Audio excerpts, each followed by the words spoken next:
thank you, Walt. That is so nice to be introduced by a friend and colleague for so many years. 25 years, would that be, Walt? Yes. And I really appreciate the chance to be here. It's interesting to bring together. This is an interdisciplinary conference in the sense that we have music theorists, musicologists, music educators, people interested in sociology, psychology. This is really for us, even though we are all kind of bound by the same interest in music, this is interdisciplinary, and I'm really pleased to be part of that.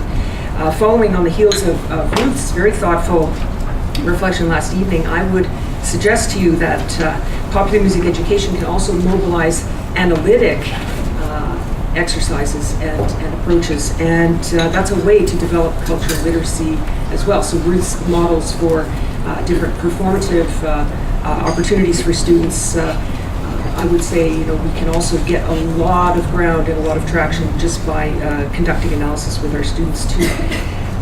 So even when instruments aren't handy, I always say thinking about music is a musical act. So my work in the domain of popular music over the past 25 years has revealed my interest in and commitment to examining the intersections between cultural values and the politics of representation and musical content and expression. At the heart of my work lies a concern for how music intersects with words and images to create meaning, to communicate cultural messages, and to shape worldviews. To put this presentation in the context of my ongoing SHIRK project, I focus on narrative music videos across a range of music genres. We examine how music videos tell stories through dynamic interrelationships of words, music, and images that are grounded in specific genre discourses. Today I'll present and illustrate a method for analyzing the discursive construction of social and cultural meanings in popular music videos with the specific aim of studying how music videos rely on the workings of genre, discourse, and narrative in order to be both intelligible and meaningful. The interpretive framework grows out of three theoretical perspectives: genre theory, critical discourse theory, and narrative theory, each of which is concerned with ways of doing things. Genre theorists explore the ways in which social groups express cultural norms and values, create shared realities, and shape representations of the world. Critical discourse analysts aim to lay bare the discursive determinants that drive texts, and in doing so, examine how texts do the work that they do. Narrative theorists are concerned with how stories are told, what stories are told, and who is doing the telling. So my proposed framework facilitates systematic thinking about how the individual domains of words, music, and images work together in mutually reinforcing ways to be culturally productive and constitutive of the social realm. In my presentation today, I will illustrate my approach using videos selected from contrasting musical genres, Steven Wilson's Drive Home and Jay-Z's Holy Grail featuring Justin Timberlake. As I look at each of these videos, I will consider how the artist shapes cultural commentary in and through the intersection of words, music, images, how the song and music video are culturally productive, how these materials shape representations, in other words, how these videos carry out persuasive work. Genre theorist John Froh formulates an approach to genre that provides us with a clear and purposeful analytic method. He claims that one can analyze the expressive capacity of a given genre in terms of its discursive qualities, which emerge from strategies that organize the particular semiotic medium. He identifies three structural dimensions that contribute to the definition of a given genre: formal features, thematic structure, and rhetorical structure. In addition to genre theory, the field of critical discourse analysis has much to offer the music analyst. As authors Mackin and Mayer explain, critical discourse analysis, or CDA, allows us to observe how texts are composed. I emphasize their chosen verb, observe, to underscore the fact that CDA is less interested in an author's intentions or a reader's reception, but rather studies how texts make meaning, how they do the work that they do, and how the resources of a discourse are used. Transferring CDA into multimodal contexts, they are interested in how discourses of other expressive domains produce social structures and constitute the world. As critical discourse analysts transfer this approach to other domains, such as visual culture, They expose how images can say things we cannot say in language. Such a comment obviously piques my interest for potential transfer to the music domain, as I'm always motivated to discover how music can say things that we cannot say in language. Ultimately, my interest in using CDA is to develop a cross-domain analytic framework for the interpretation of words, music, and images in the music video. From Mackin and Mayer's presentation of CDA, I will work with their identification of 4 parameters of discourse: ideas, values, identities, and sequences of activity. Also, given my interest in how stories are told, I derive some theoretical constructs from narrative theory. Genres and other forms of discourse are dependent on stories to do their cultural work. Mika Ball identifies 3 central concepts for her theory of narratology: the narrative text, which is the text in which a narrator conveys a story to a narratee in a particular medium; the story, which is the content of that text; and fabula, which is the ordering of the events that are experienced by the agents in the text.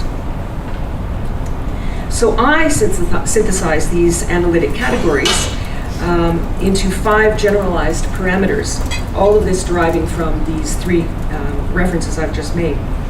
These cross-cutting parameters can be applied as axes of intersection for the domains of words, music, and images, allowing us to observe the textual strategies within the individual domains as well as across the domains. So the full framework, which looks rather imposing in this form, but I will walk you through this, is to develop coherent and consistent analytic values that transfer from the textual domain to the music and images. For instance, for the parameter of norms and values, the assumptions that underpin the text, the social and cultural ideologies, the assumptions of truth, transfer in music to the concepts of genre and style, as well as the production values, and in images to matters of style, including costumes and props, which can communicate social contexts and cultural assumptions. When I work within the parameter of norms and values, I ask myself how the resources of genre, style, and production can be understood to represent social and cultural contexts. The parameter of narrative and themes, transfers quite coherently from the themes and story conveyed by the lyrics to the form, structure, and musical ideas, and to the story or composition of the images. The parameter of space and time, owing a debt to Bakhtin, emerges in the textual references to time, space, and place, to the textural and sonic space of the music, and to the setting, lighting, and framing, and editing of the visual world. The parameter of voice and address begins with the notion of identities, relations, and stance in the text, and transfers well to the dynamics, quality, and intensity of the voice and instruments in the recording, and to the staging and invocation of the gaze in the images. Finally, the parameter of gesture and activity conveys the actions in the text, in the music, and in the images. These 5 parameters can be examined in a cross-cutting style, but they can also be considered for the coherence within one specific domain. For instance, I would analyze the individual domains first, working down through the chart, and only move into cross-cutting interpretations once I had done a thorough job of gathering data for words, then music, then images. The moment of cross-cutting interpretation leads us to some very interesting observations, as the expressive strategies in each domain are revealed in relation to one another. Stephen Wilson released The Raven That Refused to Sing and Other Stories in February 2013 on K-Scope. The album features a live band with whom he recorded the 6 tracks in so many days. He describes his goals for the album as a series of live takes with analog recording and minimal digital editing, aiming to achieve a sense of logic and storytelling. He considered the writing to be inspired by the ghost stories of 19th century authors Poe and Dickens, which he valued for their use of the supernatural elements, not for their own sake, but as a dramatic device to amplify emotional stories. The concept album is tied to multidimensional materials, including the artwork of Heido Müller and the video treatments of 2 of the tracks by stop-motion animation videographer Jess Cope. The album and its materials have been well received by the critical press, with a celebration of the musicianship, the conceptual, compositional work, the integration of songwriting and production, and the organic, long-form approach reminiscent of the 70s. The music video for the 2nd track of the album, Drive Home, is remarkable for its seamless musical production and smooth visual flow. The stop-motion animation delivers a powerful representation of human emotion, psychological development, and physical movement that knits together the lyrical story and the musical narrative. The song lyrics tell a story that Wilson describes as follows. The idea is about a couple driving along in a car at night. The guy is driving and the partner is in the passenger seat, and the next minute, she is gone. The song is basically about missing time. It's the idea of blocking out time because of something so traumatic that you literally remove it from your mind. I begin with the song lyrics, which establish the norms and social values of the story, revealing the truth of a terrible accident and the subject's struggle with feelings of guilt. The narrative begins with loss, but leads towards a release as the truth is faced. With respect to space and temporality, there is a sense of disruption as the car is turned upside down, time is held in suspense, and the subject's memory is lost, but then found. A sense of distance is created in the narrative address as the story is told through a third-person voice, as a set of observations rather than first-person reflections. Following the accident, the active words in the lyrics carry emotional weight, the acts of waiting in vain, bearing blame, dealing with pain, facing the truth, all connote burdensome tasks that require psychological effort. These lyrical attributes transfer to the domain of music. First and foremost, the genre in which Steven Wilson works is received as prog rock, owing much of its style and form to 70s era progressive rock. Wilson prefers the term conceptual rock. Nevertheless, his work is certainly classified by many reviewers as prog. The production of Drive Home is atmospheric and crisply detailed. His aim was to work with analog recording and digital editing, as well as live capture with limited takes. A brief word about the spectrogram representations that you will see. Now this, I don't know if we can dim lights so that the front is a bit darker, if that's possible. Is there a control for that? So my aim in demonstrating the sonic content of the selected passages is to provide a visual structure to the sound. Can you see it a little bit better? Yeah. So we see here a kind of sonic representation of the sound, and this is specifically coming from Sonic Visualizer and the peak frequency settings in that program, which track the musical layers that emerge with the greatest intensity. Lower intensity is the green and yellow, and the greatest levels of intensity are represented by red. The individual layers are actually set out logarithmically here so that the space opens up between the layers. Sometimes when you look at spectrograph representations, everything is crunched down into the bottom part of the image, and this opens it up so that you can really follow individual lines. I find it to be a very useful tool for the visual representation of form, and it tells us a lot about texture and intensity and register as the track proceeds. Sometimes I'll play from spectrogram, and sometimes I will just have the images as a kind of map to the track. So the song articulates progressive form with instrumental sections that feature, in fact, an extensive guitar solo. You'll see the length of that guitar solo, and we'll listen to that at the end. Each section is characterized by really distinctive sonic values, as I will demonstrate.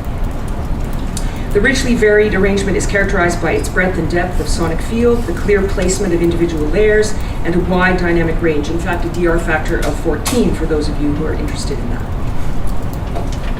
The track varies in the levels of address. The voice is treated to masking and filtering that indicate an internal rather than external process of communication. Individual voice tracks and instrumental lines are layered to create complex effects. The guitar solo passages have the effect of speaking or voicing the narrative. In terms of gesture, melancholy, melodic lines, and delicate arpeggiation patterns predominate, except for the soaring lines of the electric guitar solo. I will explore all of these claims in greater detail, but before we enter the second image analysis, I will provide a few comments about the visual world that was created for the video. In the visual domain, Jess Cope of Owl House Studios worked with the drawings of Hayo Mueller for the album to create a vulnerable subject in a unique setting. The simple puppet design and the world in which he lives are created from torn up paper. All of the materials, with the exception of some special personal objects, the glasses, the hairbrush, etc., are papered over with newsprint. This aesthetic effect derives from the endless composition of letters to the lost loved one. Color and light are used to convey emotional states, to distinguish the stages of the narrative, and to mark the supernatural effects. The visual narrative is grounded in the traumatic story of the accident, the loss of memory, and the progress toward recovery.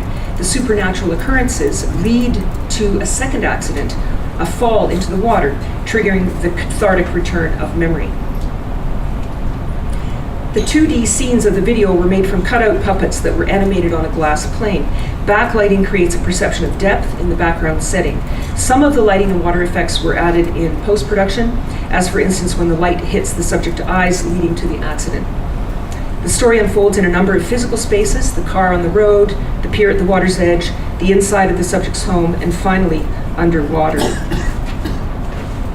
The puppet's oval head is endowed with glasses and ears on which the glasses rest. Although he has no eyes, Cope has managed to create the effect of a powerful and thoughtful gaze.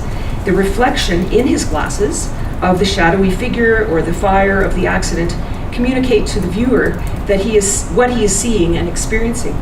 When he finally sees himself on the pier and realizes the truth, this moment launches the sequence of memory recovery. The gestures and activities of the video communicate a story of an accident, injury, stasis, and ultimately a second accident. With that review of song materials in hand, I then turn to a more detailed analysis of the song, usually respecting the song's temporal order. So let's look at a few key passages to see how this model facilitates the interpretation of words, music, and images. The song begins with a very delicate texture featuring a guitar melody supported by piano chords. The warm, jazzy guitar tone is dry and forward, as if in a small space, while the piano is further back.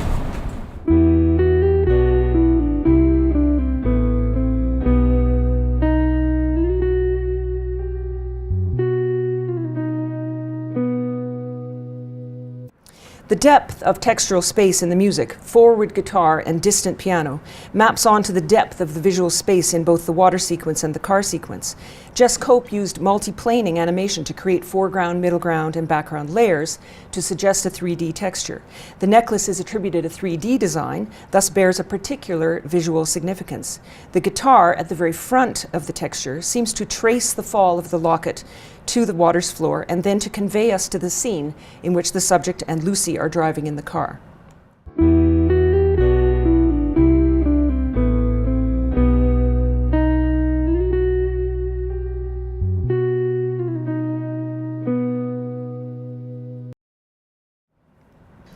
In the first verse lyrics, the third-person narrator describes the upturned car of the accident and then delivers an imperative to deal with the trauma and start anew. The music features a bright acoustic Octavian guitar, which is doubled by an electric guitar to give depth to the sound. The guitar, with piano and stripped-down kit, support a filtered vocal. The voice is very dry and forward, while the guitar and kit occupy their own clear positions in the mix. At the vocal cadence, the phrase opens up with the toms and a bell-like keyboard sound, overdubbing a guitar arpeggiation pattern.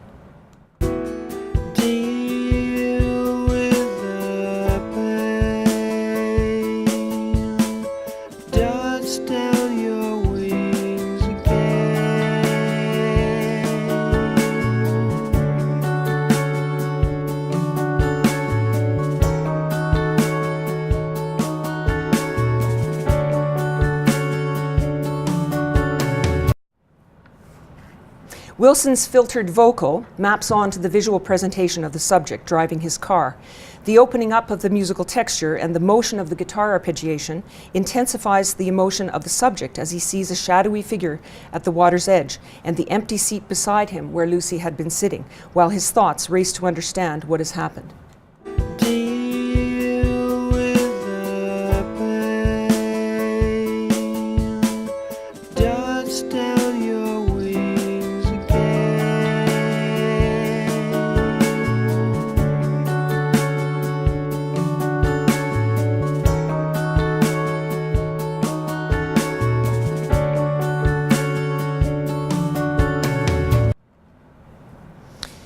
That verse is followed by a chorus a second verse featuring more heavily filtered and vocaled and layered vocals, and then a second statement of the chorus. I will skip ahead to that second chorus. On the heels of the filtered and stripped down verse, the chorus ushers in a lush, broad texture featuring a counterline in the upper strings and deep, round bass tones. The kit has a more prominent role with quarter accents on the ride cymbal and tom fills to mark the phrase endings. The voice is no longer filtered, but has a clearer and brighter sound with a lush reverb. A slight left to right delay in the vocal split creates the effect of depth and layering. Against this more pointed and intense vocal presentation, the images emphasize the subject's ability to see. The subject, now in 3D representation and in a wheelchair, retrieves Lucy's hairbrush at the water's edge and is later awoken to the apparition of Lucy, a transparent 2D figure. You need to clear away all the jetsam in your brain and face the truth.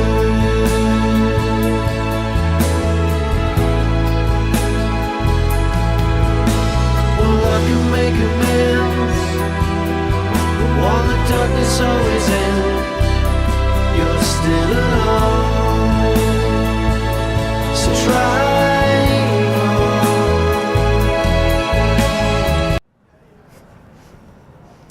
In the chorus extension that ensues, the ghost of Lucy brushes her hair as the subject gazes upon her. Reflecting on what he has experienced, he is visited by the shadowy figure and follows him to the water's edge. The bridge is a remarkable moment in sound and images, opening with a transparent section in which arpeggiation patterns in the acoustic guitar present the harmonic progression of the chorus. The texture is brighter and lighter with no bass or kit in the first 4 bars. As the bass enters against a rising flute line, the space opens up for the solo guitar to enter. The image sequence of this opening phrase suggests a kind of suspended moment in time, the lightness and transparency of the texture allowing the subject to see that he is himself the shadowy figure. Shocked by his realization, he stumbles at the end of the pier and begins to fall in a second accident that will prove to be cathartic.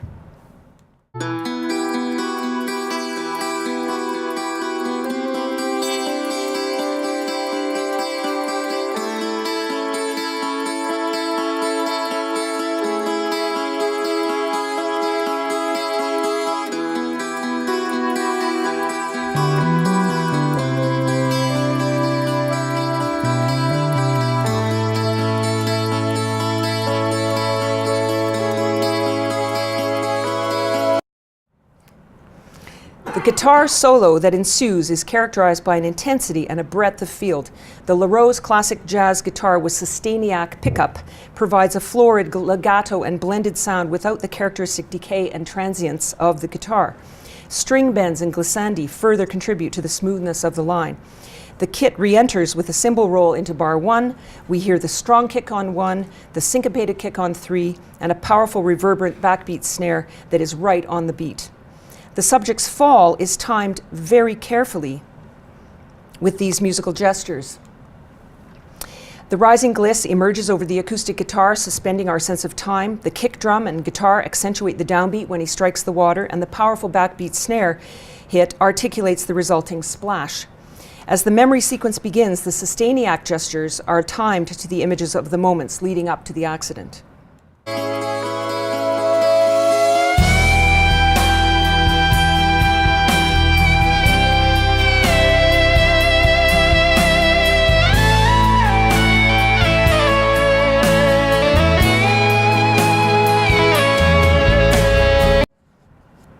The guitar solo delivers a total of 8 phrases that track his memory recovery of the accident. I'd like to watch the complete clip.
My aim here has been to examine how the aesthetic materials of Drive Home are constituted and designed and structured to create meaning.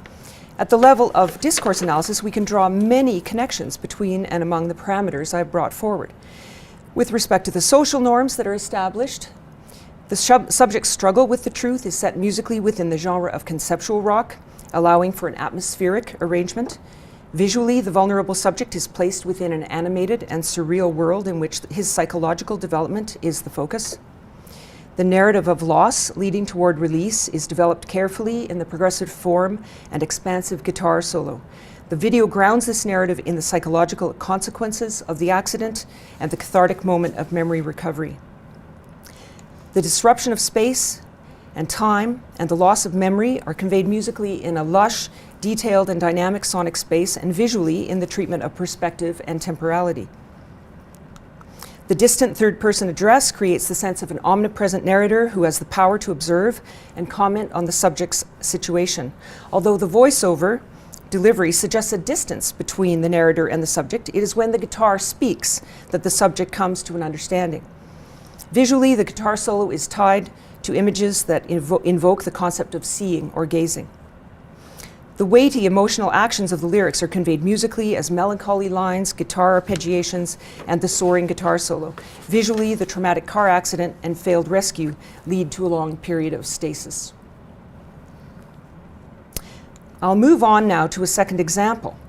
Jay-Z's 12th studio album, Magna Carta Holy Grail, had mixed reviews, with compliments to Timbaland's beats and production, but criticism of the invocation of pop strategies and the rapper's perceived lack of aggression and urgency. The opening track, Holy Grail, featuring Justin Timberlake, is a brooding reflection on Jay-Z's ambivalence towards his own fame and celebrity status. The track was recognized as Best Rap Sung Collaboration at the 56th Annual Grammy Awards. With his rapped lyrics, which I understand will be very difficult to read, but they just are what they are. Jay-Z agonizes over his relationship with fame, focusing on its destructive potential. His collaboration with JT for this track might be seen as a strategic representation of the mainstream allure that rappers confront. He struggles with the temptation of the spotlight, but recognizes its negative effects on figures like MC Hammer, Mike Tyson, Kurt Cobain, and Michael Jackson. He bemoans the effects of public attention on his private life, but recognizes that it is this same fame that lifted him out of racialized poverty and led to his financial success. His biblical reference turns the meaning of Psalm 23, verse 5 on its head. That is, instead of expressing the assurance of God's grace as an overflowing cup, the fickle fame and paparazzi attention are represented as unfairly consuming the contents of the cup until it spills. In his reflection on Kurt Cobain's battle with fame, he transforms the line from Smells Like Teen Spirit to become, "And we all just entertainers." The song was the defining song of the grunge movement, peaking at number 6 on the Billboard Hot 100. Cobain was conflicted about his mainstream success. However, this song was an important moment in Nirvana's rise to fame. In the context of Holy Grail, the borrowed material contributes to Jay-Z's commentary on the destructive nature of success. The lyrics are grounded in the cultural assumption that ambition for success is a powerful force despite the situation that celebrities are consumed by their fans. Stars are seen to be at the mercy of this conundrum. The narrative themes that run through the lyrics are thus the trappings of fame and success, the reference to iconic figures, the concept of self-doubt, and the intersecting identities of race and class in relation to fame. The lyrics refer to a number of social spaces that bear significance in relation to the themes of celebrity and surveillance. The rapper refers to feeling confined both in public and private spaces. From within these confines, the rapper reaches out to other artists who have carried iconic status and who have similarly grappled with fame. The lyrics are characterized by a self-reflexive mode, as both Jay-Z and JT explore the trappings of fame. And gesturally, the lyrics capture the dichotomies of fight versus flight, love versus abuse, humility versus excess. Jay-Z's Holy Grail video, directed by Anthony Mandler, features many cultural symbols and themes, notably a Mike Tyson match on the television screen along with redacted legal text, featuring words such as censorship and bankruptcy. The images of Roman statuary, of the serpent snaking through a stack of money, and the precarious stack of champagne glasses point to a decadence and the trappings of wealth. The painting by 19th century artist Blondel of Icarus flying too close to the sun symbolizes the dangerous attraction of the limelight. Jay-Z and JT are treated to individual narratives, although within a common setting, a derelict mansion that is filled with artifacts. Jay-Z is seen to be contemplating a bank of television screens featuring Mike Tyson's boxing match. While he appears to brood over the content, we see his own face emerge on the television screen. Justin Timberlake enters the building in glorified staging and lighting and descends the stairs to find an abandoned feast and 5 female figures in white sheets. There is an air of decay and mystery to the setting for both artists. Both artists are situated within a large, dark space in which light intrudes from the outside. Contained within the imposing space, Jay-Z's contact with the exterior world is shown to occur via technology as he watches several screens simultaneously. The television screens feature content from both the past and the present. He watches the Tyson fight at the same time that his own image is subjected to surveillance. The artists are both shown to be in a self-reflexive mode and do not frequently create eye contact with the camera's gaze. Gesturally, we see the individual artists in actions of reflection as they move through the mansion. Many of the actions show destruction, the burning car, which is the only exterior scene for the video, the spilled wine, and broken glass. The TV images capture actions and gestures that take us to points of reference that are external, for example, the Mike Tyson fight on TV. Musically, the track features an explicit genre contrast between the sonic world of hip-hop and that of pop or R&B. This is manifest in the gritty and bass-heavy production of the rapped material, which is juxtaposed with the slick production and high falsetto vocals of the pop material. The song was remixed for the video production, although the original track begins with JT's intro material and hook. The video begins with Jay-Z's rapped verse, and then JT enters the scene. The video track is also treated to a number of sonic manipulations that involve the slowing down of rhythm or lowering of pitch. The track features other moments of sonic interruption which emerge as technological interference. Although there is a striking contrast between the rap and pop thematic material, these two worlds come together in the final section of the song. Both the hip-hop passages and the pop passages suggest a large space, and both sonic spaces have room for intervening sounds that enter as external effects. Jay-Z's space is dominated by a heavy bass texture, while JT's space is dominated by the upper register. Both voices are mediated by a number of production effects and layered with call and response effects that are often produced by external sounds. And both vocal presentations are marked by unpredictable rhythmic deliveries and layered effects. The formal diagram here is aligned with the wave graph and the peak intensity spectrum images. The flow of verse 1, as you can see with the interrupted flow at the beginning there, has a number of interruptions. The diegetic TV sequence of the Mike Tyson match, during which there is no musical sound, the slowing of his vocal when he comments that he likes Mike, the Nirvana quotation, which you will hear, and this also features some slowing down, and the computer redaction sequence. By contrast, JT's hook and intro material are delivered without glitch until the very end of his passage, at which point his vocals are also slowed down, distorted, and interrupted by Jay-Z. The asterisks beneath the peak intensity layer indicate the moments when these glitches occur. So let's take a look at Jay-Z's first verse with these elements in mind. The peak intensity layer reveals the interruption to the flow very clearly. The TV sequence and the computer redaction passage at the end stand out for their distorted mid-register presence. These are squared off in the graph. The pitch and time manipulations to Jay-Z's voice result in a sub-bass pattern, which is very evident as you see the red line descend. And when the Nirvana quotation is slowed down, there is a pitch modulation effect that yields a lot of distortion in the upper register, marked by the cross.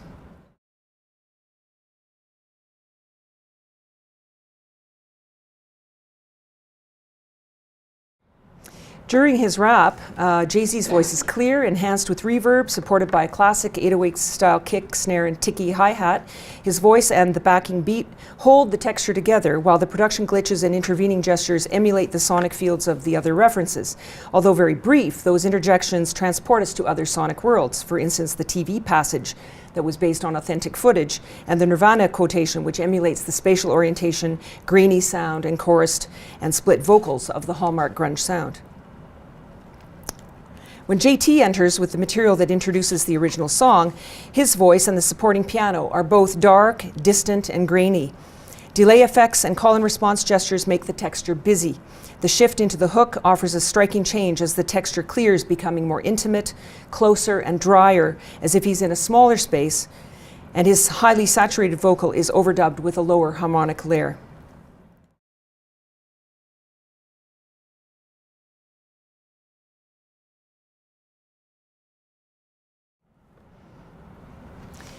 At the end of his second rapped verse, Jay-Z changes flow in a passage characterized by a heavy, slow, ghetto-style rap in which he celebrates the fact that he has survived to enjoy success, unlike other artists whose lives were lost. He closes the passage with a very brief reference to pop icon Michael Jackson, which is musically brought to life by a sudden shift to an 80s electronic Sims drum sound. Listen carefully when he refers to Michael Jackson, specifically for that synthetic toms effect. Following the reference to Michael Jackson, JT's return is marked by an ongoing presence of the hip-hop backing track. So when JT returns, you're going to hear underneath him the heavy kick, snare, and ticky hats that were earlier supporting Jay-Z. This section is then closed with another distorted and manipulated effect.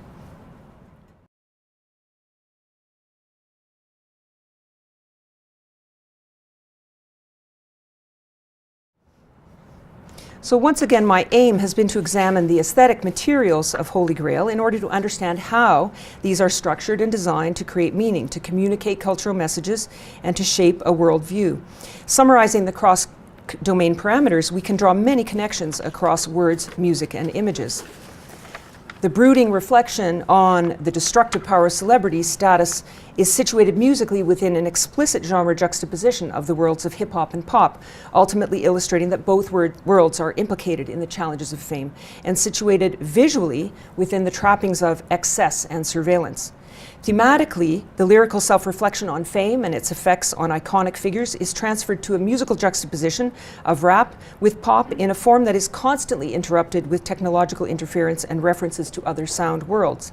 These interventions stand for a kind of external pressure on the artist who is subjected to so many distractions, influences, and demands.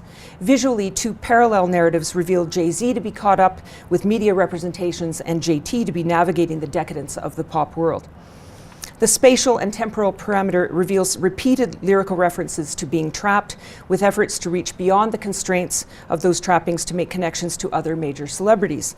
The lyrical orientation emerges musically as a contrast between the sparse texture of the hip-hop world and the opulence of the pop sound, as well as the frequent temporal interruptions. Visually, the vast internal space is a shadowy interior that is invaded by external light and is overlit by lighting that represents media and performance. The address of the lyrics is self-reflexive, although the inward gaze is frequently turned outward to locate other celebrities and their individual challenges with the same conditions. The vocal treatments translate to tortured ponderings of the artists into heavily mediated gestures that reflect the internal struggles and external distractions. Visually, neither artist engages himself with the camera directly, but rather we seem to observe them in reflection. The actions of the lyrics invoke a psychological struggle over humility versus excess, fight versus flight, love versus abuse. These struggles emerge musically in unpredictable lyrical delivery, layered effects, and interruptions. Jay-Z and JT are solitary figures and navigating this internal world with their own concerns. The visual world depicts actions of destruction: Mike Tyson's knockout, the burning car, the spilled wine, and broken glass. To conclude, I'll return to my goals and offer a few general comments about this approach to the analysis of genre, discourse, and narrative. Textual choices not only represent the world, but constitute it. In other words, texts, musical texts, visual texts, are productive. Although the strategies of expression may seem normal on the surface, these may indeed be grounded in ideologies and assumptions of truth. Words, music, and images have individual affordances and attributes that bear the potential to mean. By exploring this approach, we understand better the social world that is constituted by the text and how the strategies and choices capture a worldview.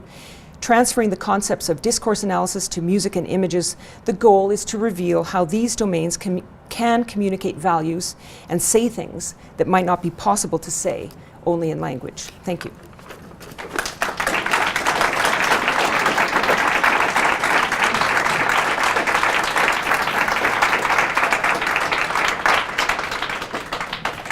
Thank you, Lori. I'll ask Lori to moderate questions, and I'll just bring a microphone around to those who... Maybe we should pop the lights up again. Yeah, that's a good idea.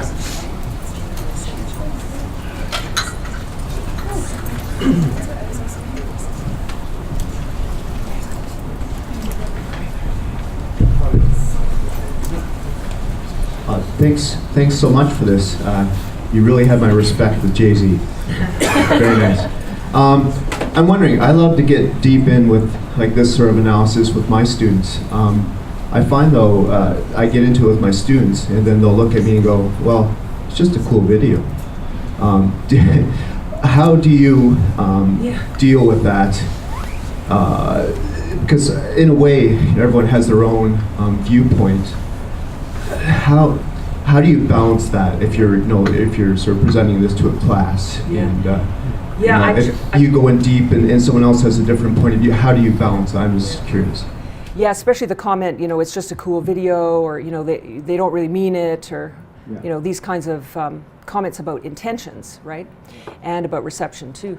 I guess I try to make them take it seriously, because it is serious, right? The work that is being done in this domain, in the YouTube domain, and the way that it is passing through social media at such an alarming level of like this, some videos have 500 million hits, and this is a significant cultural reach that these videos have. And they are doing a lot of work on the social level. So representations of race in Holy Grail, representations of gender and sexuality in some of the videos that we've seen recently, which I refer to in another paper as the booty videos. This work that's being done is so serious, and they really ought to only look at a few clips in order to begin to see that their own world is being shaped by this, and they are, they're part of the dialogue, right? Because users of YouTube videos, with all of the tricks that they can do to remix them, to write comments, even just to share the video itself is a cultural act, right? So I try to get them into that mode of thinking. But usually what happens is there's going to be one video that they like. They might just say that's just a cool video, but there's going to be one that speaks to them. So if they find one that takes up, maybe it's the musical genre, maybe it's the artist, maybe it's actually the video itself, like the images in the video. But there's usually something that they're going to feel a little bit passionate about themselves, right? And the other thing I do is I just try to compare a lot, right? Look at different versions of things, because as soon as you do that, I think students can immediately see that it is deeper than any superficial analysis might suggest. Thank you. I loved your sonic analysis. That was so beautifully done amidst all of the other depth analysis. I loved how you described and explained from your perspective. How did you do that? Sorry, this is a technological. How did you do that? Is that an Audacity analysis? That's, when I work with that Sonic Visualizer that I was using, and Sonic Visualizer gives you this, this peak intensity layer, which is really helpful. So I like it. I also like the spectrum layer that you get there, but this particular layer in Sonic Visualizer, which all students can use, it's a free download, it's a brilliantly run program. And I do a combination of looking in WaveLab and looking in various spectrum representations, but it's basically what I'm hearing, right? So the visual helps, and I think students find that the visual representation of the sound is incredibly helpful for seeing. Oh, I didn't know the bass came in there. Look at that, there it is. They just weren't paying attention to that, but there it is on the screen for them. So I find that helpful, but really it's the work that is the identification of these layers of sound. That's very careful work with a really good set of speakers and repeated listening to listen for, is it a saturated vocal? Is it, what's going on in the stereophonic field? What's going on in the intensity? Is the piano behind the guitar? I just do all that work, and it's very laborious, but then you end up really understanding what's in that cube of sound. I think of it, I always tell students to think of it as this: there's depth, there's breadth, there's height, and it tells quite a story, right? Especially now with production tools being what they are, they can really communicate an amazing story. One more question on the previous one, and I'm forgetting the name, but you said that the environment was such that was everybody in the room at the same time? Yeah, so it was a live analog recording, everything analog down to the reverb. Like they went analog on the whole thing, and then they only did digital editing, and it was Alan Parsons. So it sounds like Pink Floyd, right? Because it's really a beautiful Alan Parsons engineering job there. And Stephen Wilson kept his production status, but he wanted to be producer of it, but he really relied with Alan Parsons for the. Did you have any idea how long it took them? Because there's a lot of preparation that went into that. That's They not did, just a walk. they did the 6 tracks in 6 days. 6 days. But what was the pre-production? Yeah, sure. There was a lot of decision making in all of that gear, and getting that Sustainiac guitar. Although as the story goes, Guthrie Govan picked up that guitar, and Wilson said, "I want to have this guitar solo that does this, that communicates this sentiment." And Guthrie played it, and the take that we hear is the take that he played as the first take. He did 4 takes, and that's it. And it's brilliant. He's like, Guthrie Govan is amazing. Encourage you to listen to more of him. Thanks so much, Lori, for this really detailed presentation. I wanted to ask if you could maybe take a few minutes with either one of the videos and comment on gender analysis. Right.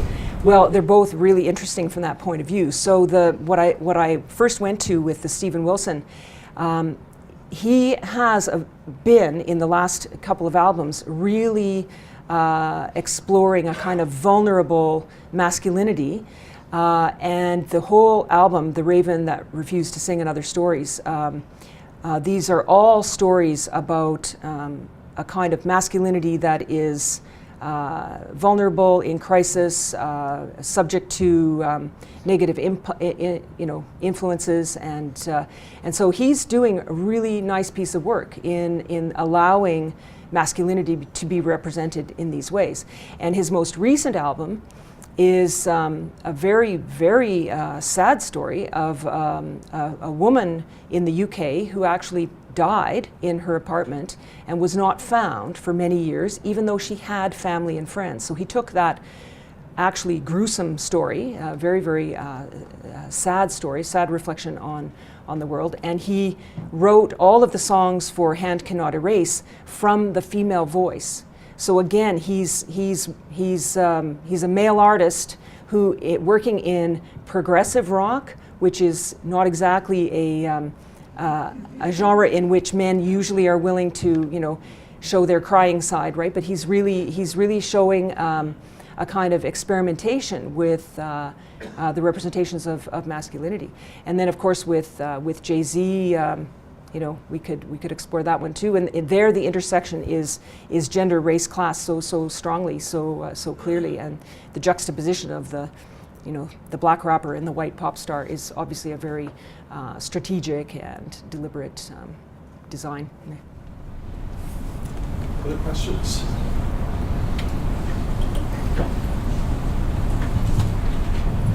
Thank you very much, Lori. Let's see if I can formulate this question in response to your statement that you have difficulty getting the students to take the medium seriously in the video because they think of it as cool images. You know, Beethoven and Schumann only left us with their printed scores. That was their text, their document. They could have never envisioned that we would have the electrical recording by which we could then evaluate another version of the text. Do you see video serving, as this music becomes more in the mainstream of study, do you see the video serving as that alternative text that brings people together more than the actual recording? Because we don't have Jay-Z, JT music in a printed score. Our text is the recording. Do you see the video serving as that next generation that will, in perhaps 50 years, allow us to then come to it on a more common ground? That's a really interesting way to look at it, that you know, we clustered around the scores for so many years and studied the scores, and now we don't have scores to work with for popular music analysis. So we do have visual materials. I think we like to learn visually, and we like to sort of enjoy visual culture, right? So I think you're making a very good point there. I think, you know, I take that. Because the medium's only, I mean, it's only in its mature stage for about 35 years, so it's still a very new medium. But I guess one of the problems with it is that we don't, when I say we cluster around, we don't really, because it is so fragmented, and the number of videos that you might see or that I might see, like the access, everybody has an individual experience with it, right? We're not all looking at the same things.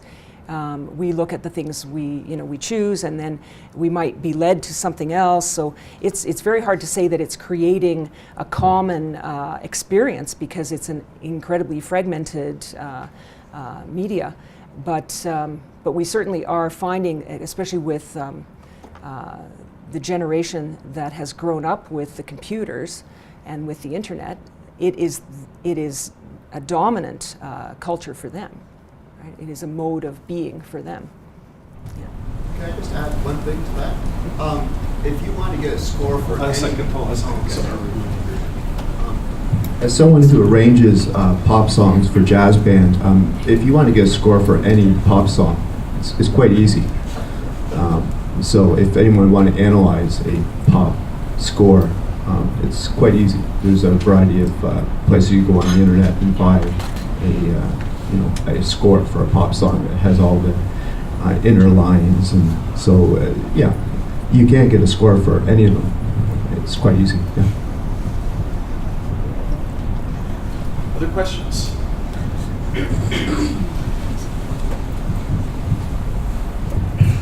I wanted to go back to the race and class question, because I was thinking about, I had not seen the Jay-Z video, but I know the JT video featuring Jay-Z, which is the suit and tie song, and I was wondering about, I'm sure that both artists have sort of produced songs about, you know, both subjects, but they kind of relate, actually, the two songs in some strange ways, and I was wondering about that reverse, right? So there's the song part, the pop song, and then the rapper comes in for the bridge, and what that means. It's like a complementary song and video, and I wondered if you thought about the relationship between those. Yeah, that's a really good point. Well, there are other situations like that. You know, there's Rihanna and Eminem's collaborations where they flip-flop the feature, and the same with Beyonce and Lady Gaga, and everyone's doing this now, right?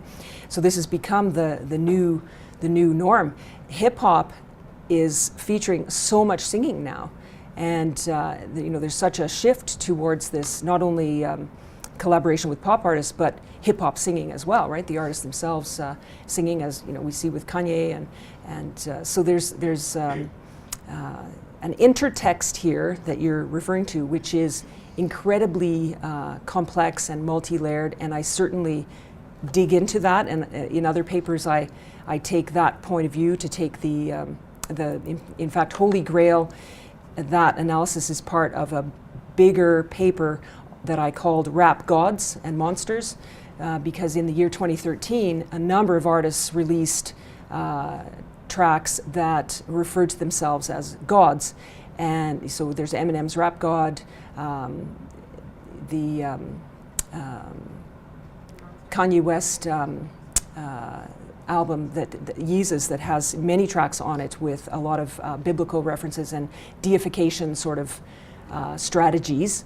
And even most recently, King Kunta by Kendrick Lamar, which is a brilliant track and which completely tells this, this same story of seeing the rap artist as a deified figure with, a huge history, a huge intertextual history of connections. So I agree with you completely. We should always look at these bigger connections. And